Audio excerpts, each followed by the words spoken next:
कृषी मंत्री माणिकराव कोकाटे सतत राज्यामध्ये शेतकऱ्यांबद्दल चुकीची विधाने करत आहेत.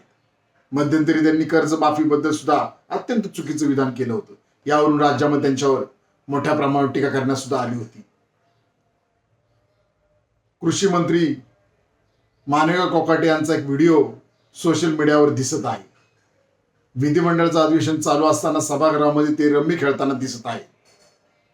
यावरून स्पष्टपणे दिसत आहे की कृषी मंत्री माणिकराव कोकाटे यांना कोणतंही गांभीर्य नाही.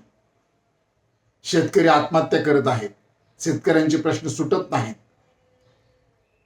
हे गांभीर्य त्यांनी ओळखायला पाहिजे होतं, परंतु त्यांना गांभीर्य दिसत नाही. म्हणूनच महाराष्ट्र राज्याचे माननीय मुख्यमंत्री देवेंद्र फडणवीस साहेब, आम्ही आपणास मागणी करत आहे की कृषी मंत्री माणिकराव कोकाटे यांची तात्काळ कृषी मंत्री पदावरून हकालपट्टी करण्यात यावी, अशी मागणी आम्ही आपणास करत आहोत.